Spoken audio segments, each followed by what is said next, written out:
How's it going, everybody? I want to take you guys through all of the new PS4 and PS5 game releases this week. We're ending October with an absolute bang with one of the bigger release weeks of the entire year.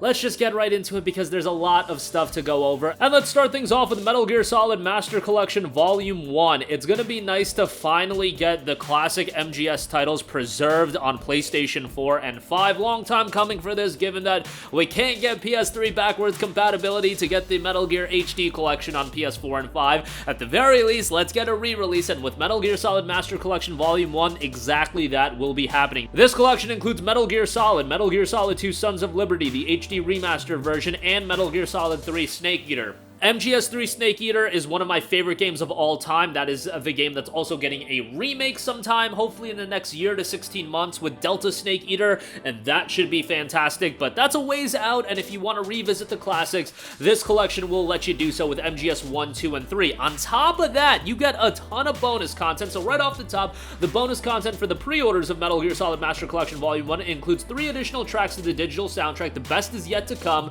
Can't Say Goodbye to Yesterday, and Snake Eater, which is huge. Obviously a big one. The Origin of Stealth Action Return to MGS Master Collection Volume 1 unifies the beginning of the Metal Gear gameplay experience in one single package. Infiltrate enemy fortresses all over the globe, complete your missions with stealth, and experience the thrilling cinematic story of the Metal Gear series. Volume 1 lineup features the original titles and the beginning of the Metal Gear series, including the original versions of Metal Gear and Metal Gear 2 Solid Snake. So that's on top of MGS and the HD collection versions of MGS 2 and MGS 3. Each main title in the lineup will also include an exclusive digital screenplay book and master book that details the story and characters in that game. This collection includes the classic versions of the games, complete with only minimal edits to copyrighted content. So those who purchase Volume 1 will also have access to a variety of bonus content, including the 2 regional versions of Metal Gear, the original version of Snake's Revenge, the first and second digital graphic novels in video form, and a digital soundtrack. So while you're getting MGS 1 through 3 at $60, that does sound a little pricey. You do get a lot of bonuses as well, and at the very least, I think just preserving these games on PS4, PS5, obviously on other platforms as well, that's going to be fantastic because these are some of the classics in gaming history. I don't think that's hyperbole at all to say that, and really, it made Kojima who he is today, and hopefully with Volume 2, MGS4, Peace Walker, MGS5 should be included in that collection. Maybe we got a Volume 3 with Metal Gear Rising in there as well. I think that would be malpractice if they don't do a Volume 3 with MGR, because that would be terrific as well. But for now, Master Collection Volume 1 out October 24th. Next up, major sequel, Ghostrunner II. Blood will run in Ghostrunner II, a hardcore FPP slasher set in a post-apocalyptic cyberpunk future. Become the ultimate cyber ninja and prepare for epic boss fights, improved skills in an interactive story, new game modes, and captivating synthwave soundtrack as well. If you haven't played Ghostrunner 1, I would highly recommend you to do that. I really enjoyed the game, although definitely was a frustrating game as well. Damn near broke my controller at points playing that game, but it was a fun time and they did a great job with it, and it looks like Ghostrunner 2 is going to dramatically improve upon every area of Ghostrunner 1. Now, what I'm not a big fan of, and I get it, it's not a development studio decision, but the game is due out on October 26th at $39.99.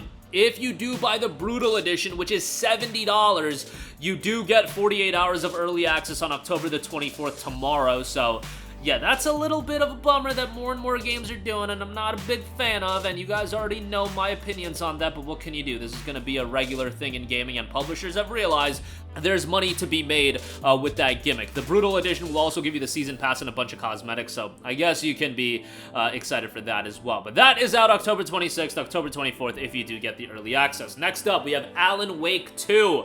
Oh my goodness, so excited for this. 13 years in the making for a follow-up to Alan Wake. 13 and a half years. I know we got American Nightmare, we got the DLC content, but now we have a true sequel in Alan Wake 2. This game looks phenomenal. From a technical standpoint, it looks to be one of the biggest visual accomplishments that we have seen in gaming this generation.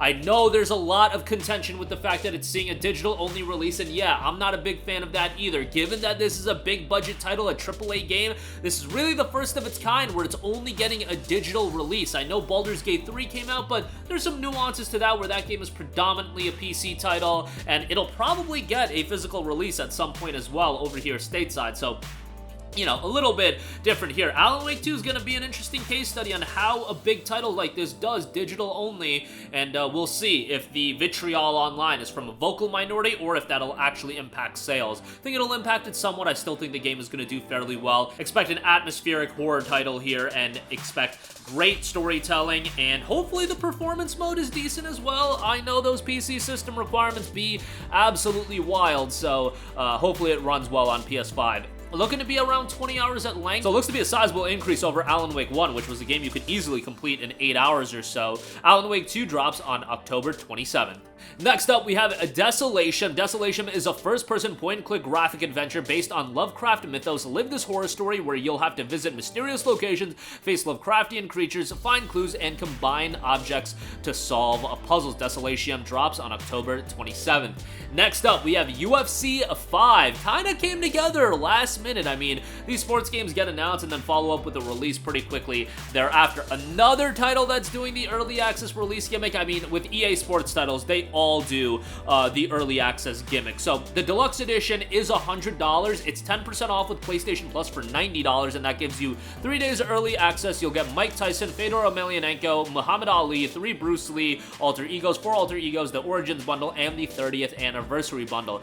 Kind of wild that the UFC curse lives on, and if you guys don't know, look it up. It's wild. Like, this should be the predominant sports game curse going forward. Obviously, the Madden curse was a real thing for a long time, but it looks like the UFC curse is like a real thing now, so we'll see how that turns out, and hopefully the game is an improvement upon UFC 4, and UFC 4 came out a couple years ago, I believe in July of 2020, so long time coming for this one. UFC 5 drops on October the 27th, but again, you get 3 days of early access if you do pick it up with the deluxe edition. Next up, we have CRYMACHINA. CRYMACHINA is a brand new action JRPG from the fine folks at NIS America. CRYMACHINA is an action RPG where mechanical girls strive to survive in a post-apocalyptic world to become real humans, but what does it mean to be a real human? Looks to be more of a quirky JRPG with an interesting premise, to say the least. In modern times, a strange disease runs rampant. A young girl who teeters on the brink of death hears a mysterious voice. Though taken by darkness, she awakens to find herself in a dark post-apocalyptic world and is greeted by an android. CRYMACHINA drops on October 24th. Next up, we've got Postal Brain Damaged finally dropping on PlayStation 5. Postal Brain Damaged is a new action-oriented take on the Running with Scissors cult game, a series with throwback graphics and fast-paced modern gameplay. Take a wild roller coaster ride through the twisted wonderland encased in the Postal dude's messed up mind. Now, this game dropped on PC back in June of 2022, and it was received incredibly well with 5,200 Steam user reviews. 96% of those reviews are positive, 71 on Metacritic, but if you're wanting a quirky FPS, this is definitely going to fit that bill. And Postal Brain Damage will be dropping on PS4 and PS5 on October 25th.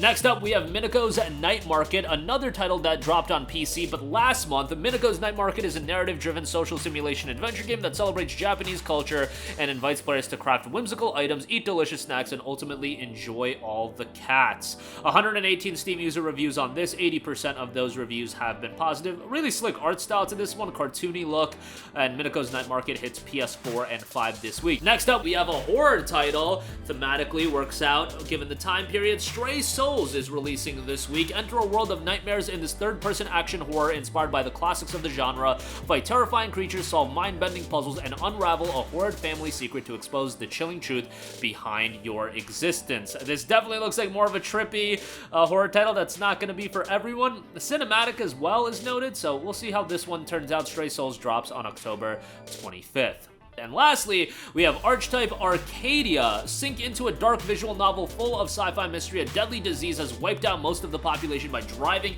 its sufferers to self-destruction. 2 siblings search for survivors, but when one of them falls victim, you must enter a virtual world to save them. Archetype Arcadia finally hits PS4 and PS5 on October 24th. And that is going to do it for me. Again, a bevy of new game releases dropping this week. Metal Gear Solid Master Collection Volume 1, Ghostrunner II, and Alan Wake 2 certainly are the top 3 titles that I think most people are going to be excited about, but some interesting titles rounding out the lineup with CRYMACHINA, Archetype Arcadia, and UFC 5. Of course, if you're into the UFC titles, you'll probably enjoy that as well. I just wish we could be done with the deluxe edition early access gimmick, but it looks like this is something that's going to be here to stay in modern gaming. So really unfortunate, but I feel like we get to see that out of, like, 50 to 60% out of big game releases. They attach that early access gimmick, and you guys know it's not really early access. Shame on you for daring to only spend the standard price. You gotta spend the $100 or the $70 or whatever it is. But that'll do it for me. Sound off with all of your thoughts in the comment section down below. Thank you for watching,